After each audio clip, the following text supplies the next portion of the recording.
Hey guys, and welcome back. I'm Nnamz, and this is my review for Dead or Alive 5 on PlayStation Vita. Like with all my normal reviews, the graphics, sound, and gameplay will be separately scored, and then an overall score, which is not an average, will be given at the end of the review, which reflects my overall opinion of the game.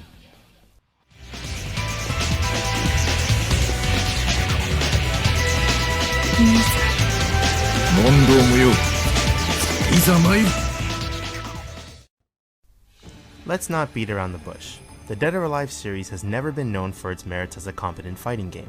Its gameplay has consistently played second fiddle to its visuals, more specifically its character models, and more specifically, boobs. Impossibly large, insanely bouncy boobs. And in this regard, Dead or Alive 5 on the PlayStation Vita does not disappoint. The Vita version of Dead or Alive 5 is not as pretty and polished as the PS3 version is, but it is a looker in its own right, and is definitely the prettiest fighter on the PlayStation Vita. Character models, textures, and environmental effects are all slightly downgraded from the console version. The resolution is also somewhat dynamic, being closer to native resolution during close-ups on fight intros and outros, but farther from native resolution during actual battles. This works out quite well since you are less likely to notice resolution downgrades when the game is in movement.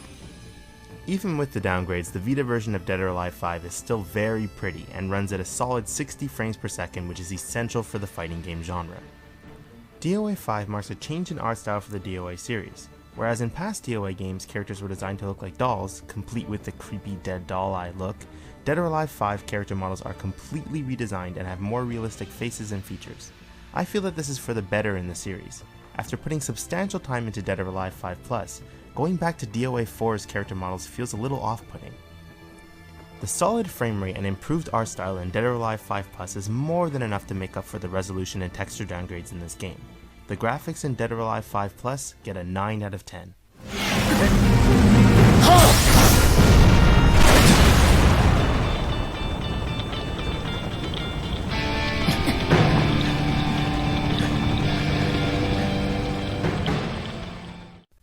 Music is really important in a fighting game. It often sets the tone for a fight and makes it much more intense. Dead or Alive 2 set up what would be iconic themes for their characters, which really captures their personality and fighting style.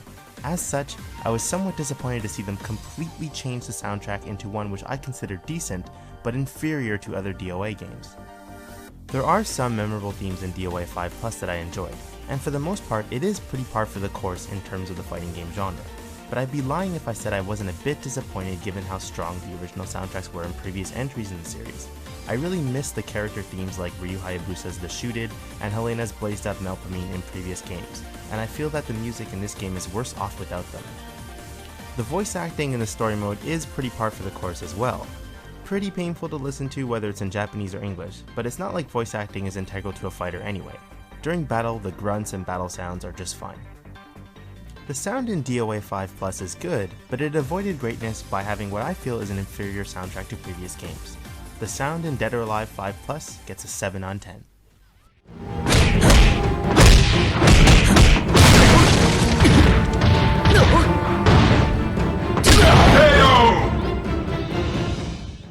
Dead or Alive 5 Plus isn't just a refined version of past games, it's an entry that has addressed long-standing issues with the franchise and has helped the series take several strides towards being a deep and competent fighting game.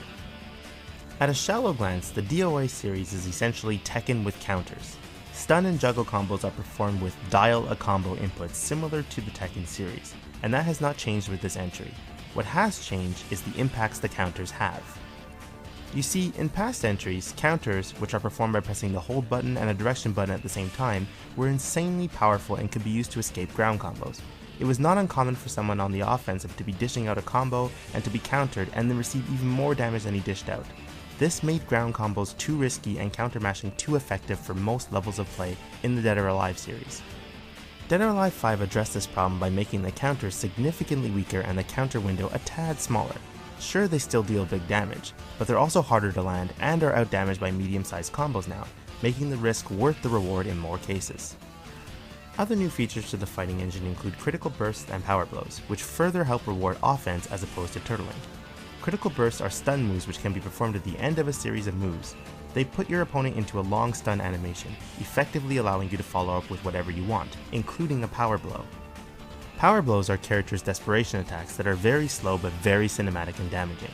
Combos using critical bursts and power blows help keep counter spammers in check, as they do massive amounts of damage and can turn the tide on turtling players.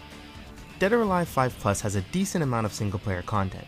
The story mode lasts a few hours and will take you through the main plot of the game, which, while it's on the cheesy side, is still entertaining. Survival mode also makes an appearance on the Vita version, which is my go-to mode while I'm on the go and works very well on a portable. DOA 5 Plus also has an exclusive touch mode in which you pinch, swipe, and poke your way through first-person fights. This was a tad on the awkward side for me, but it's there for the people who feel the need. Plus also supports online crossplay with the PS3 version. However, the lobby system and invite system do not work across the platforms, and playing with different people from different regions can result in much more lag than other fighters, which is disappointing. Still, as long as you and your buddy are in the same continent, matches should be smooth and fun. Dead or Alive 5 Plus is not the deepest or most technical fighter on the system, but it has taken many necessary strides towards that goal with this iteration, with no real gameplay sacrifices made in the transition to coming to PlayStation Vita. The gameplay for Dead or Alive 5 Plus gets an 8.5 on 10. Vita has managed to build a small catalog of decent fighters over the last couple years, and you can definitely add Dead or Alive 5 Plus to that list. Its great gameplay is complemented by pretty visuals and solid sound and music, and while the Vita exclusive features may be a tad underwhelming, it's still a great port of a great game. Overall, Dead or Alive 5 Plus on PlayStation Vita gets an 8.5 on 10.